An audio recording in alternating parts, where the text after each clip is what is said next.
بسم الله الرحمن الرحيم. الرحمن علم القرآن خلق الإنسان علمه البيان. الشمس والقمر بحسبان والنجم والشجر يسجدان. والسماء رفعها ووضع الميزان ألا تطغوا في الميزان وأقيموا الوزن بالقسط ولا تخسروا الميزان. والأرض وضعها للأنام فيها فاكهة والنخل ذات الأكمام والحب ذو العصف والريحان فبأي آلاء ربكما تكذبان. خلق الإنسان من صلصال كالفخار وخلق الجان من مارج من نار فبأي آلاء ربكما تكذبان. رب المشرقين ورب المغربين فبأي آلاء ربكما تكذبان. مرج البحرين يلتقيان بينهما برزخ لا يبغيان فبأي آلاء ربكما تكذبان. يخرج منهما اللؤلؤ والمرجان فبأي آلاء ربكما تكذبان. وله الجوار المنشآت في البحر كالأعلام فبأي آلاء ربكما تكذبان.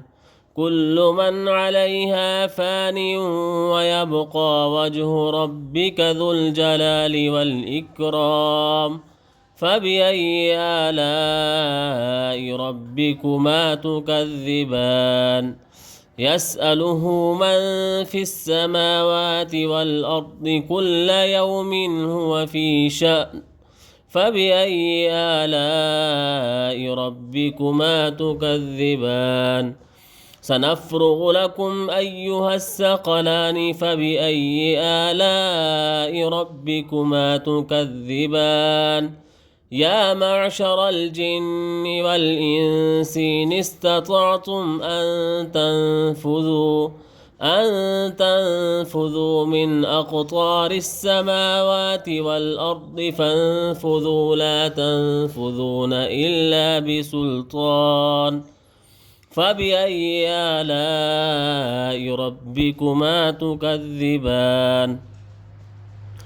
يرسل عليكما شواظ من نار ونحاس فلا تنتصران فبأي آلاء ربكما تكذبان. فإذا انشقت السماء فكانت وردة كالدهان فبأي آلاء ربكما تكذبان.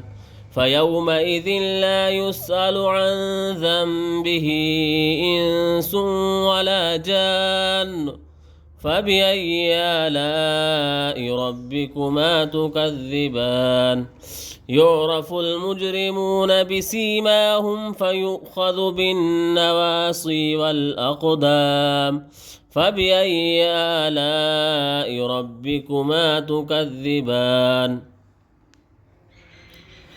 هذه جهنم التي يكذب بها المجرمون يطوفون بينها وبين حميم آن فبأي آلاء ربكما تكذبان.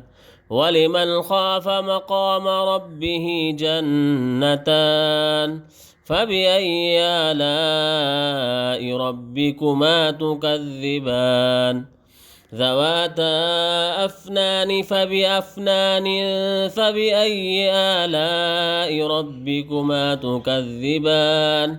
فيهما عينان تجريان فبأي آلاء ربكما تكذبان فيهما من كل فاكهة زوجان فبأي آلاء ربكما تكذبان متكئين على فرش بطائنها من استبرق وجنى الجنتين دان فبأي آلاء ربكما تكذبان فيهن قاصرات الطرف لم يطمسهن إنس قبلهم ولا جان فبأي آلاء ربكما تكذبان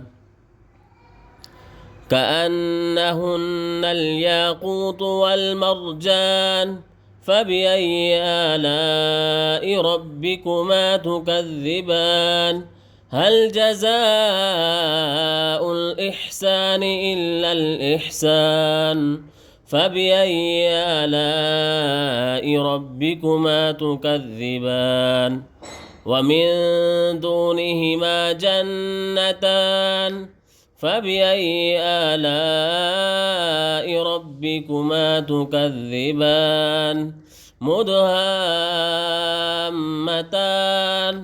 فبأي آلاء ربكما تكذبان فيهما عينان نضاختان فبأي آلاء ربكما تكذبان فيهما فاكهة ونخل ورمان فبأي آلاء ربكما تكذبان فيهن خيرات حسان فبأي آلاء ربكما تكذبان حور مقصورات في الخيام فبأي آلاء ربكما تكذبان لم يطمثهن إنس قبلهم ولا جان فبأي آلاء ربكما تكذبان